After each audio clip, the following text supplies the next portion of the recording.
오늘 우리에게 주시는 말씀 누가복음 9장 18절로부터 20절의 말씀입니다. 오늘 우리에게 주시는 말씀 누가복음 9장 18절로부터 20절의 말씀 우리 한 목소리로 함께 합독하시겠습니다. 시작. 예수께서 따로 기도하실 때에 제자들이 주와 함께 있더니 물어 이르시되 무리가 나를 누구라고 하느냐? 대답하여 이르되 세례 요한이라 하고 더러는 엘리야라 더러는 옛 선지자 중에 한 사람이 살아났다 하나이다. 예수께서 이르시되 너희는 나를 누구라 하느냐? 베드로가 대답하여 이르되 하나님의 그리스도시니이다 하니. 아멘. 오늘 말씀의 제목을 우리 함께 선포해 주시기 바랍니다. 믿음의 고백과 삶. 믿음의 고백과 삶. 아멘. 말씀으로 하나님 은혜 나누실 때 하나님의 크신 은혜가 있기를 소망합니다. 할렐루야. 오늘도 하나님의 크신 은혜가 있기를 축원합니다. 아멘. 오늘 방송으로 말씀을 들으시고 예배 참석하시는 분들에게도 하나님의 크신 은혜가 있기를 축원합니다. 아멘 한 줄로 믿습니다. 오늘 말씀은 예수님께서 제자들에게 사람들이 나를 누구라 하느냐라는 질문을 합니다. 그리고 너희는 나를 누구로 알고 있느냐? 이런 질문을 하시죠. 너무 유명한 질문입니다. 그래서 제자들이 가운데 누군가 대답합니다. 사람들은 예수님을 세례 요한이 다시 살아났다고 하더이다. 또 어떤 사람은 엘리야라고 합니다. 어떤 사람은 옛 선지자 중에 한 사람이 살아났다고 합니다. 그러자 예수님께서는 자신이 듣고 싶으셨던 대답이 아니었나 봅니다.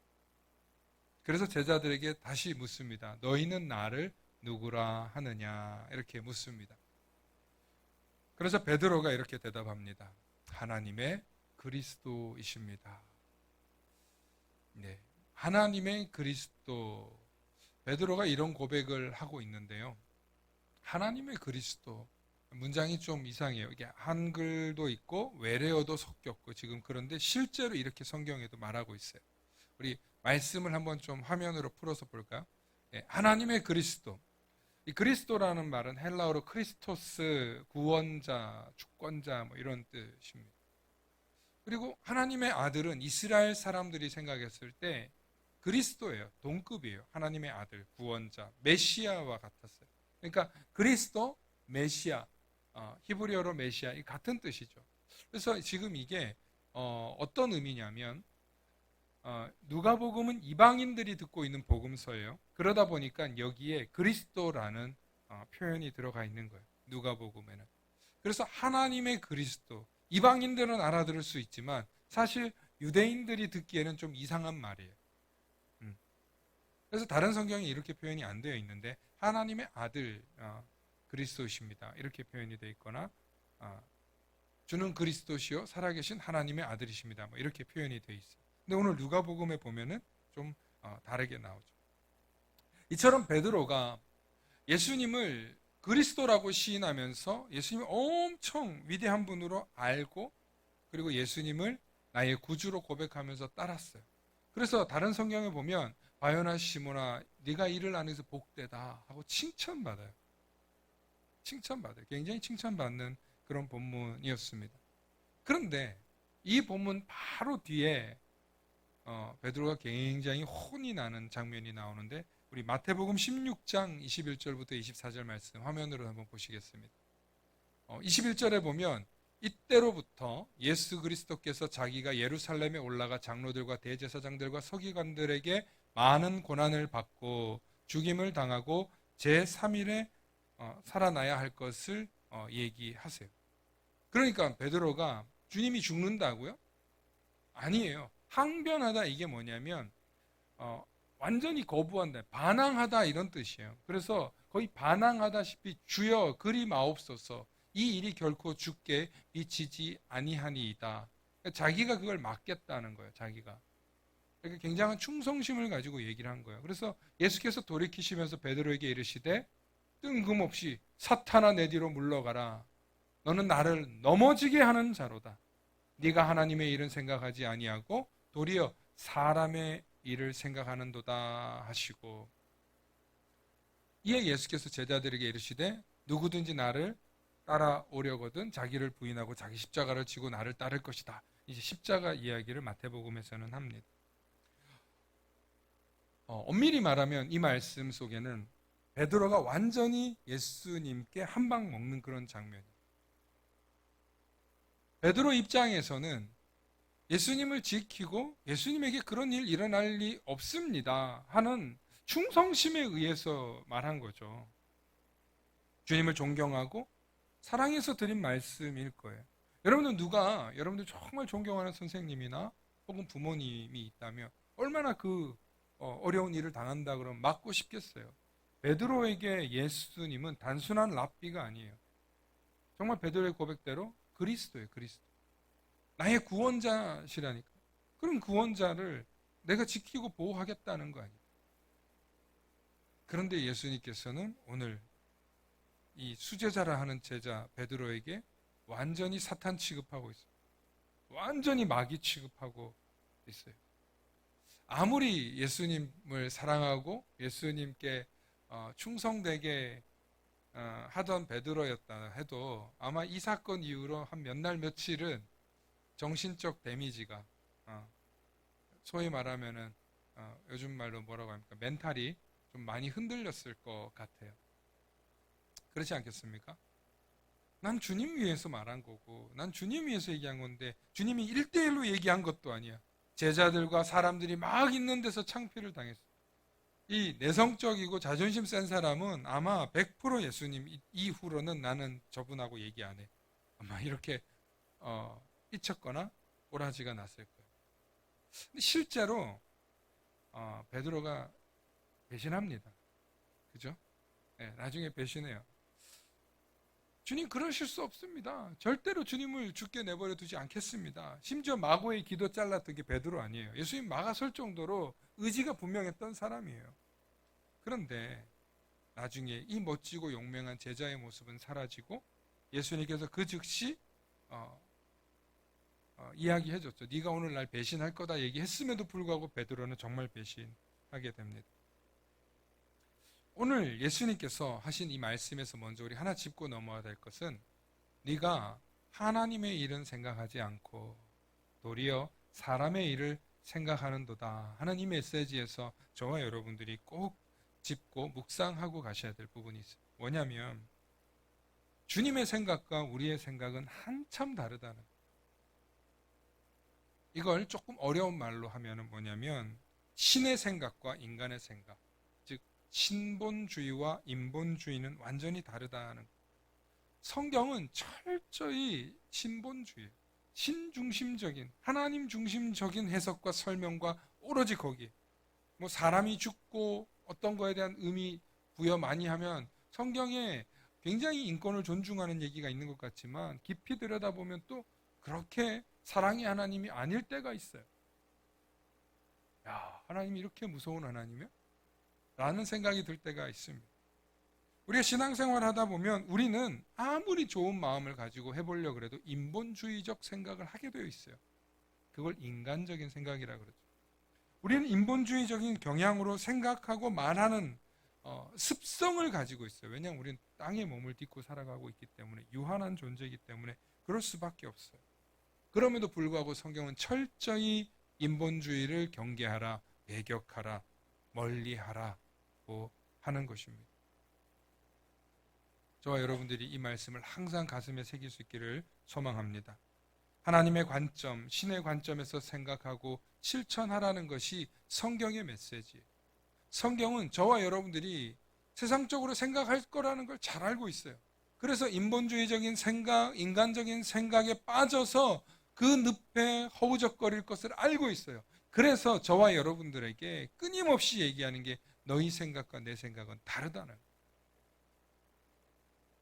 그러므로 저와 여러분들이 오늘 이 말씀을 통해서 깨달을 것은 뭐냐면 성경은 내 생각대로 다 되는 게 맞는 게 아님을 깨달아야 됩니다. 내 생각대로 항상 되질 않아요. 항상 하나님 앞에서나 사람 앞에서 그래서 우리가 뭘 해야 되나? 겸손해요. 제가 비록 아직도 젊고 나이가 많지는 않지만 나이를 조금씩 조금씩 먹을 때마다 드는 생각이 정말 겸손해야 되겠다. 정말 하나님 앞에서나 사람 앞에서 나를 억지로 낮출 수만 있다면 더 낮추는 게 나에게 유익하겠구나 라는 생각을 수십 번, 하루에도 몇 번씩 해요. 정말. 그러니까 내 잘난 척 할 수 있는 이야기가 없어요. 내 자식 때문에도 못하고 내 가족 때문에도 못하고 내 주변 사람들 때문에도 못해요. 얼마나 하나님과 사람 앞에서 겸손해야 되는지 겸손 안 할 수도 없어요. 하나님 앞에서 우리를 바라보면 너무 연약한 존재고 오늘 하루 살아 숨 쉬는 것도 감사하지만 감사만 있는 게 아니라 겸손도 해야 되더라는 거죠. 할렐루야. 아멘.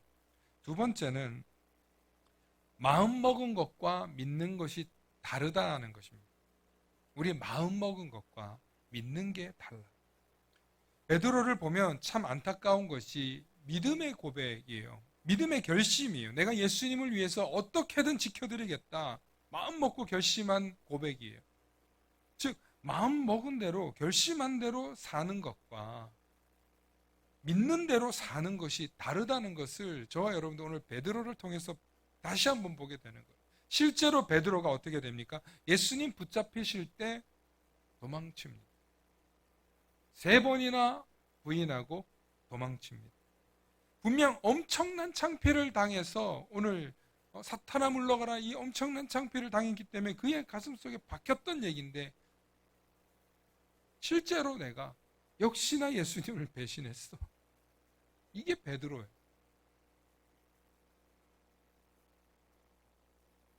즉 마음먹은 대로 할 수 없다는 거예요. 그게 우리의 모습이라. 우리는 절대 그렇게 살지 못합니다. 그래서 우리가 하나님의 도움을 구하기 위해서 예배를 드리고 하나님 앞에 나오는 거예요. 우리가 하나님께 뭔가 시간을 드리고 뭔가 물질을 드리고 나를 드리고 헌신하는 것 같지만 결국 그 모든 게 누굴 위해서요? 알고 보면 날 위해서예요. 알고 보면 내가 평안하려고 그러는 거고 내가 복받으려고 그러는 거고 내가 구원받으려고 그러는 거고 나와 내 집안과 내 사람들이 복되고 치료받고 치유받고 행복하려고 그러는 거예요. 아니냐고요. 그걸 잘못했다고 성경은 말하지 않습니다. 그걸 하라는 거예요.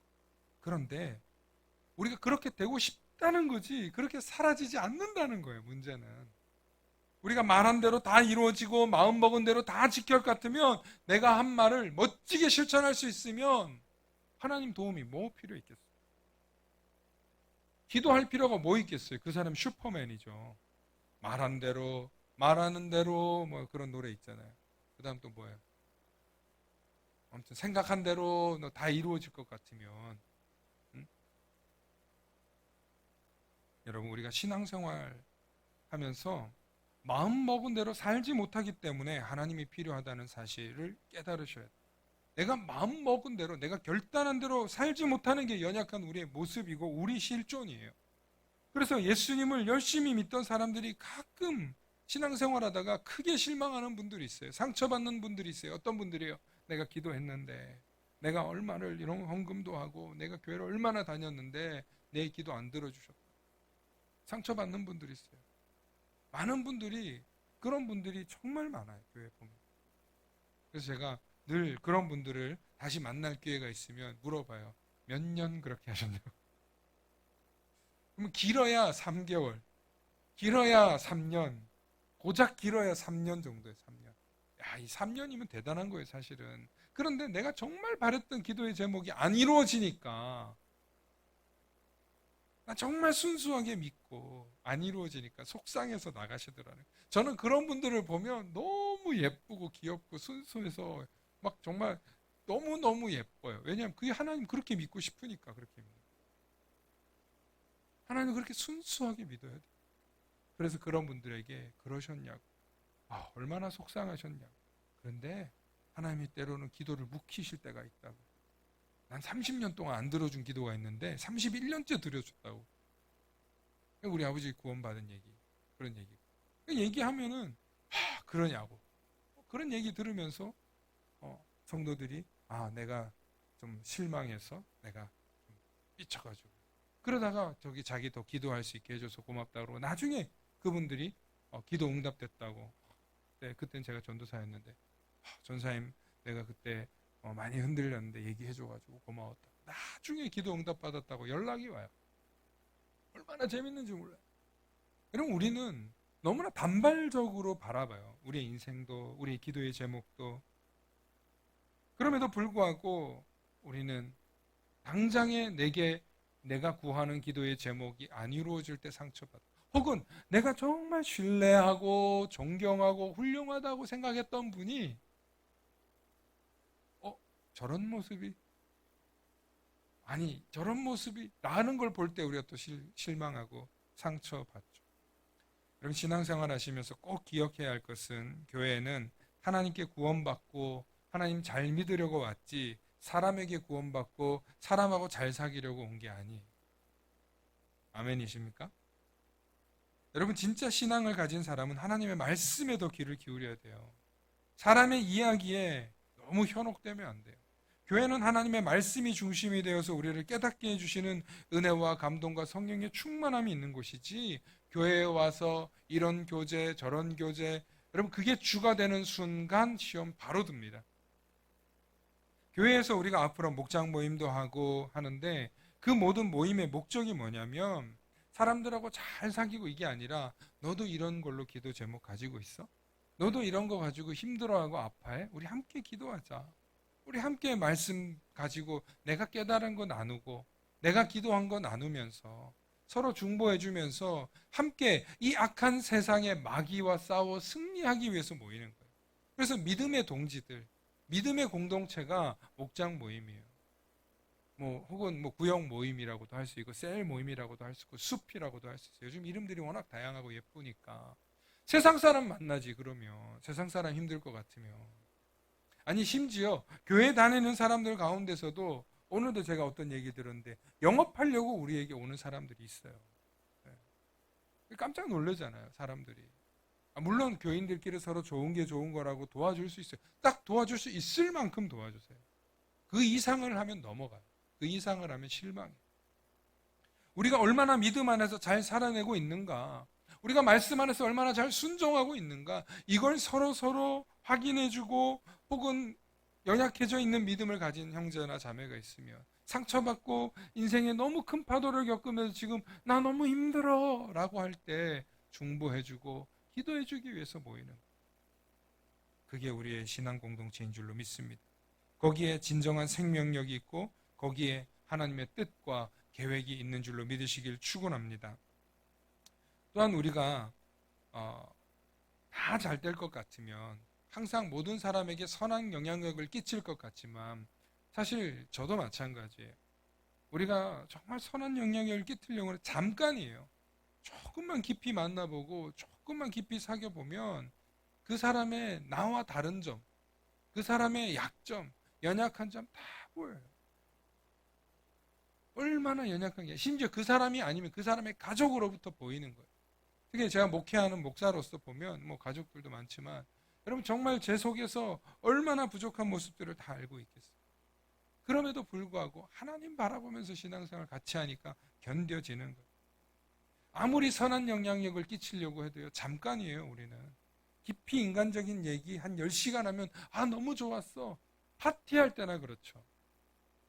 서로를 깊이 알아간다는 게 사실은 굉장히 조심스러운 거예요. 그러므로 저와 여러분들이 멋지게 예배드리고 찬양하고 하나님께 영광 돌리고 막 이런 모습들이 우리가 되고 싶은 모습이지 항상 그렇게 멋진 모습, 아름다운 모습을 유지하고 간직한다는 게 어렵습니다. 이 세상에서 대단한 믿음을 가졌다는 사람들도요 깊이 들여다보면 연약한 점이 얼마나 많은지. 그럴 때 물론 우리 스스로 내가 대단하게 생각했던 분도 참 인간적이야 이러면서 우리가 좋아할 수는 있어요. 그런데 그건 좋아할 때 얘기죠. 그런데 어느 정도 불편해지면 역시 그럴 줄 알았어. 인간은 그렇게 변하게 돼 있어요. 왜냐하면 우리의 믿음의 고백은 내가 되고 싶은 것을 말하는 것이고 우리의 믿음의 행위와 결과물은 우리의 습관과 실생활에 그대로 녹아져 있기 때문에 갑자기 바뀌지도 않고 갑자기 변하지도 않아요. 그래서 사람들의 모든 생활과 습관과 패턴을 보면 완벽한 사람은 한 사람도 없어요. 심지어 예수님조차도 사람들이 긁어 만드니까 얼마나 그런 모습들이 많았어요. 아니 예수님 말고 예수님 제자들 모습 보고도 니네는 맨날 모이면 그렇게 먹는 것 타령이냐, 맨날 그렇게 술에 취해 있냐, 이런 소리 들었거든요. 그러므로 오늘 저와 여러분들이 베드로를 통해서 깨달을 수 있는 것 중에 하나는 뭐냐면, 마음 먹은 대로 사는 게 아니라 믿은 대로 살려고 사는 거예요. 그런데 아무리 믿은 대로 살아보려고 해도 때로는 실패도 하고 때로는 실수도 하고 때로는 누군가에게 연약한 모습을 보여서 창피를 당하는 게 우리라는 거예요. 그러므로 우리의 믿음의 고백과 삶은, 따라해봅시다. 믿음의 고백과 삶은 완전체가 아니다. 네. 완전체가 되고 싶은 거예요. 그래서 우리가 언제 가장 실망을 많이 하냐면, 첫째, 원대한 믿음의 고백에 비해 삶이 따라주지 않을 때 우리가 실망하고 좌절. 둘째, 원대한 믿음대로 살아보려고 하는데 주변에서 비난할 때 또 상처받아요. 셋째, 믿음의 고백대로 살지 못해서 나 스스로 하나님 앞에 죄책감이 들 때, 그때 우리가 또 실망한다는 거예요. 여러분, 그럴 때 우리가 이런 고백을 하게 돼요. 왜 믿음의 고백을 그러면 하냐? 내가 믿음의 고백을 안 했더라면 차라리 마음이라도 편하지. 왜 내가 믿음의 고백을 해가지고 괜히 사람만 우스워질까? 그런 거 있잖아요. 저 이렇게 하겠습니다. 교회에서 나 이런 사람이 되겠습니다. 만 이런 고백을 하잖아요. 그런 고백을 하는데 안 돼, 내가. 안 될 때 우리가 어떤 생각을 하냐면, 믿음의 고백 괜히 했어. 괜히 그런 기도 제목 써서 올렸어. 이런 생각한다는 거예요. 예를 들어 우리가 그런 고백을 해요. 어차피 못할 거 뭐하러 고백하냐. 어차피 못할 거 내가 뭐하러 이렇게 사냐. 신앙생활 해봤자 별로 나아질 것도 없네. 이렇게 부정적으로 생각하는 사람들이 있어요. 낙담했을 때, 좌절했을 때. 신앙생활이 굳이 믿음의 고백 같은 거, 이거 예배 드리는 거 자기 만족이지 라고 생각하는 사람들이 있어요. 즉 믿음의 세계에 대해 비관적이고 냉소적인 사람들이 그런 생각을 가지는데, 그럴 때 정말 믿음의 고백하면 손해다 이런 생각하게 될 때가 있어요. 쓸데없는 짓이다 라고 생각하고 있을 수 있는데, 여러분 그런 생각하게 되면 우리에게 정말 위험한 게 있어요. 그게 뭐냐면, 믿음의 고백이 없는 사람에게는 미래가 없어요. 믿음의 고백이 없는 삶은 암흑과 같은 삶이 된다는 거예요. 이게 무슨 얘기냐면, 믿음은 소망을 바탕으로 그림을 그릴 수 있어요. 믿음이 없는 믿음은 완전히 죽은 믿음이에요. 믿음이 없으면, 믿음의 고백이 없기 때문에 미래에 대한 소망도 없어지는 거예요. 영혼에 대한 소망 당연히 없습니다. 영생, 구원 이런 말 내 생각, 내 지성 반응하지 않습니다. 왜? 미래를 생각하지 않기 때문에. 믿음이 없으면 미래에 대한 꿈을 꾸지 않아요. 믿음이 있어야, 여러분, 믿음이 있어야 은행에 돈도 맡길 수 있는 거예요. 믿음이 있어야 이 땅을 사서 투자도 할 수 있는 거예요. 믿음이 있어야 뭔가 얻을 수 있겠다 하고 이룰 수 있는 거예요. 뭔가도 투자하고 뭔가도 맡기기도 하는 거예요. 그래서 우리가 사람들하고 대화하다가 너 나 못 믿어? 이 말부터 하잖아요. 돈 빌릴 때 뭐 할 때 믿음이 없으면 관계도 안 만들어져요. 우리는 실생활에서 믿음이라는 말을 얼마나 자주 사용하는지 몰라요. 그리고 이 믿음을 인간관계의 가장 기본으로 두고 있는 거예요. 그러면서도 우리는 믿음을 무시해요. 믿음을 등한시해요. 믿음이 얼마나 존귀하고 중요한 거예요. 그런데 반대로 믿음이 있는 사람은 미래에 대한 소망이 있어요. 믿음으로 바램, 열망이 있는 사람들은 점점 그 믿음이 강해져요. 왜냐하면 믿음의 고백이 있기 때문에 열심히 살아요. 믿음의 고백이 있기 때문에 열심히 해보는 거예요. 믿음의 고백이 있기 때문에 우리는 도전도 하고 꿈도 꾸고 비전도 가지는 거예요. 사랑하는 성도 여러분, 믿음으로 고백하는 것이 중요합니다. 오늘 베드로가 비록 실패했고 좌절했고 낭망했고 넘어졌다 해서 베드로가 그렇게 포기했나요? 아니에요. 성령의 충만함을 받게 되니까 얼마나 귀하게 쓰이는지 몰라요. 믿음의 고백이 있는 사람이 열심히 살고 믿음의 고백이 있는 사람이 하나님 나라를 꿈꾸게 되더라는 거예요. 믿음의 고백이 있어요. 여러분, 믿음의 고백을 포기하거나 좌절하거나 낙담만 하고 있다면 우리는 천국 가는 사람들을 구경하는 구경꾼이 될 뿐이라는 것입니다. 실제로 교회의 가치, 복음의 가치, 예수님의 가치, 하나님에 대한 가치를 모르는 사람들은 항상 미래에 대한 믿음이 없습니다. 믿음이 있어야 우리의 인생에 희망도 생기고 미래도 꿈꾸는.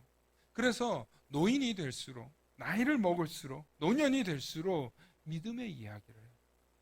믿음의 사람이 되어야 돼요. 믿음의 고백을 해야 돼요. 내가 믿음의 걸림돌이 되는 사람이 아니라 믿음의 디딤돌이 되는 사람이 되어요. 노년이 될수록 여러분 다 해봤기 때문에 뭐 이것도 해봐도 뭐 안 된다 소리를 더 잘해요. 내 몸이 이미 부정적이기 때문에. 노인학을 공부하면서 에이지즘 공부하면서 제일 많이 깨달은 게 뭐냐면 아침에 일어나서 부정적인 소리를 하는 게 노인이에요. 물론 어린아이들도 아침에 일어나서 학교 가기 싫다 이런 소리 하긴 하는데, 여러분 나이를 들면 내 몸이 세상을 향해 부정적이에요. 예전 같지 않아. 허리를 펴고 다리를 피는 게 힘들어. 그러니까 난 못해 소리가 나와요. 그런데 이제 밥 좀 먹고 사람들하고 수다도 좀 떨고 전화통화하다 보면 이제 몸도 좀 풀어지는 거야. 그래서 노인이 되면 그렇게들 목욕탕 사랑하고 가서 몸도 풀고 막 그러시는. 우리의 인생의 여정은 참 길어요. 앞으로 더 길어져요. 인생의 여정이 마라톤과 같다고 합니다. 수없이 실패하고 좌절하고 넘어집니다. 그런데 우리가 믿음으로 우리의 근력을, 믿음의 근육을 키워놓으면 견딜 수 있는, 주님이 부르시는 그날까지 미련한 소리, 연약한 소리 할 때도 있지만, 어리석은 소리 할 때도 있지만, 그러나 끝까지 믿음으로 다시 일어서는 믿음의 고백으로 확증하고 살아내시는 저와 여러분들 되실 줄 믿습니다. 믿음의 고백을 날마다 말씀을 들으면서, 말씀을 묵상하면서 확증하시는 저와 여러분들 되시길 바랍니다. 그래야 믿음으로 일어섭니다. 그래야 믿음으로 소망을 얻습니다. 그래야 믿음으로 주님 앞에 서는 그날까지 우리가 믿음의 사람답게 살아갈 수 있습니다. 오늘도 말씀을 통해 내게 믿음을 줄 줄로 믿습니다. 내게 믿음의 삶의 결실이 비록 지금은 연약할지라도 반드시 채워주실 줄로 믿습니다. 그렇게 주님께 부르짖으면서 주님과 함께 믿음의 삶을, 비록 내가 연약해서 넘어지는 순간들이 있어도 주님과 함께 승리해 나가시는 저와 여러분들 되시길 축원합니다. 축원합니다. 오늘 말씀을 보면서 너무나 이 찬양, 우리 참 오랜만에 부르는 찬양인데 믿음과 삶이라는 찬양 여러분들 아시죠? 이 찬양의 가사를 보면 꼭 저를 보는 것 같고 꼭 나를 보는 것 같잖아요. 그런데 주님이 나를 너 마음에 안 들어? 너 포기할래? 너 왜 이렇게 지질이 말도 안 듣니? 그러지 않으시더라는 거예요. 주님이 끝까지 나를 붙잡아 주신다는 그 믿음의 고백, 우리 함께 찬양하시면서 기도하시겠습니다.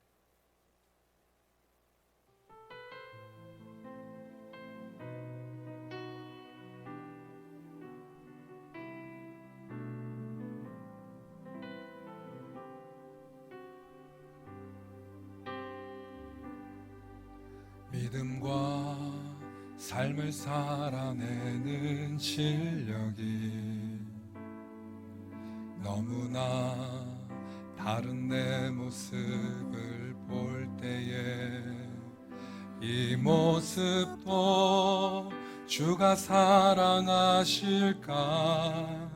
자신 없는 내 모습 그저 주님 앞에 있네.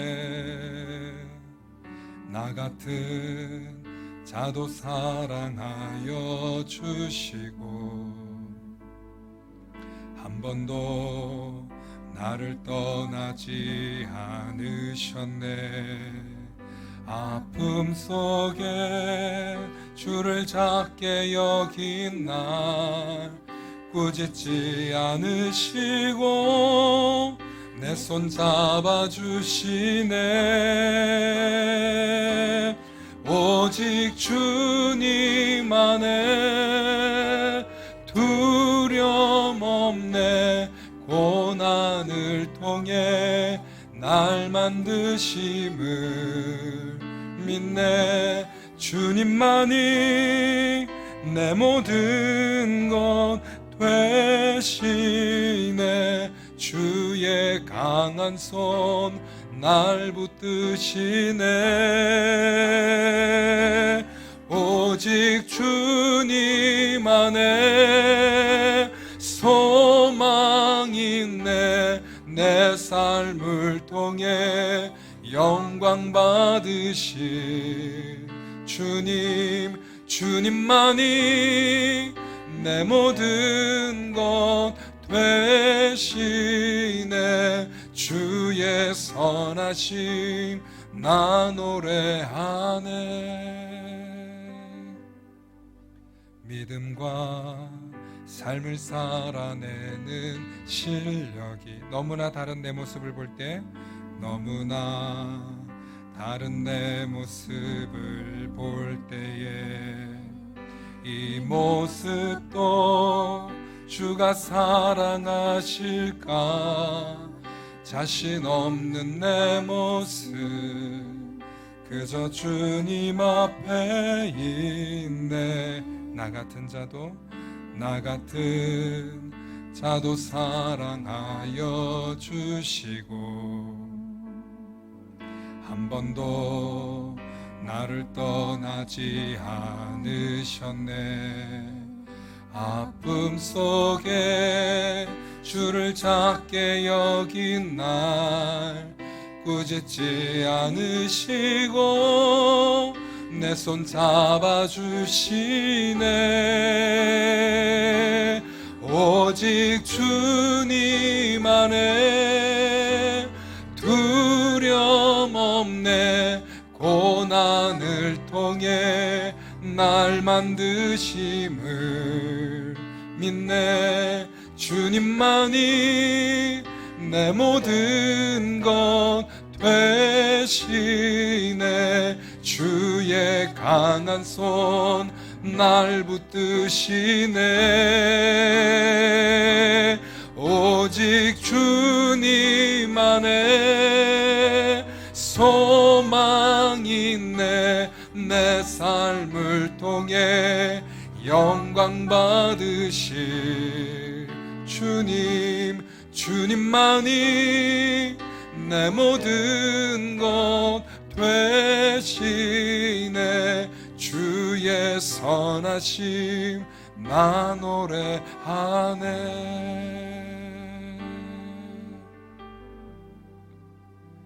그렇습니다. 오늘도 주님께서는 강한 손을 펴시고 저와 여러분들을 붙들어 주고 계십니다.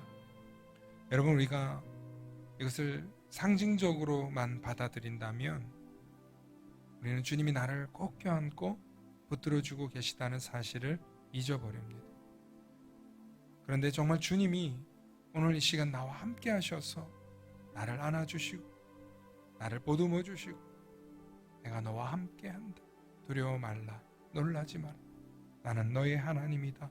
주님께서 말씀해 주심을 믿고 신뢰하며 나아갈 때 정말 주님의 그 따뜻한 품이 저와 여러분들에게 위로해 주시고 품어 주실 줄로 믿습니다. 오늘 이 시간 우리 삶 가운데 내가 넘어지고 실패하고 좌절했던 그 모든 순간순간마다 지켜주시고 계셨고 붙잡아주고 계셨고 함께하고 계셨던 그 주님께서 오늘도 이 시간 저와 여러분들을 품으시고 위로하시며 소망 주실 줄 믿습니다. 오늘 그 주님께서 저와 여러분들에게 삶의 전부이며 이유이며 소망이심을 고백하며 나아갈 때 주님이 저와 여러분들을 품어주실 줄로 믿습니다. 이 시간 주님의 이름을 부르면서 주님 나를 안아주시옵소서. 나를 품어주시옵소서. 나와 함께하여 주시고 계심을 내가 오늘 경험되어지게 하여 주시옵소서. 그렇게 주님 이름 부르시면서 우리 함께 기도하시겠습니다. 주여, 사랑의 아버지 하나님 고맙고 감사합니다. 주님 날 안아주시옵소서. 날 품어주시옵소서. 주님 내 속에 계시는 주님을, 아니 주님이 나를 품고 계시고 내가 주님 속에 거하고 있음을 오늘 이 시간 경험하고 주님 앞에 고백하며 느끼며 꿈꾸며 살아가기를 소망합니다. 주님, 오늘도 내 삶 가운데 믿음의 고백을 하면서 살아가지만 그 믿음의 고백이 내 삶 가운데 이루어지지 못할 때 좌절하고 절망했음을 고백합니다. 때로는 내가 믿음의 고백대로 살지 못해서 누군가의 비난과 누군가의 손가락질을 당하는 것 같아 좌절하고 절망할 때도 있었습니다. 때로는 나의 믿음의 고백대로 살지 못해 하나님 앞에서 죄책감을 느끼며 하나님 앞에서 너무나도 죄용성하고 하나님 앞에 너무나도 부끄러웠던 마음들까지도 오늘 이 시간 내려놓기를 원합니다. 나의 연약함, 나의 부족함, 나의 모자람도 잘 아시는 주님께서 나를 사랑하여 주시고 한없이 자신 없는 내 모습을 품어주시고 나 같은 자도 사랑하여 주시는 주님임을 오늘 이 시간 고백하며 나아가오니 주님 날 안아주시고 나를 품어주시고 나를 위로하여 주시고 주님과 함께 동행하며 나아가게 하여 주시옵소서. 오늘도 주님 앞에 나아가는 이 모습 불쌍히 여겨주시고 오늘도 주님 앞에 나아가는 이 모습 긍휼히 여겨주시고 주님이 나와 함께 해주시고 오늘 이 시간 우리 가운데 있게 하여 주시옵소서. 주님 아버지, 오늘 이 시간 위로가 필요한 자들을 위로해 주시옵소서. 오늘도 아버지 가정에서 연약한 몸으로 예배드리고 있는 자들을 긍휼히 여겨주시고 주님 없이 살아갈 수 없음을 고백하는 자들을 긍휼히 여겨주시고 주님 함께하여 주시옵소서. 주님 함께하여 주시옵소서. 우리의 연약한 모습 때문에 걸려 넘어지지 않게 해주시고 주님을 바라볼 수 있는 믿음이 우리 가운데 있도록 이 시간 나를 붙잡아 주시옵소서. 주님 나를 붙잡아 주시옵소서. 주님 나를 품어 주시옵소서.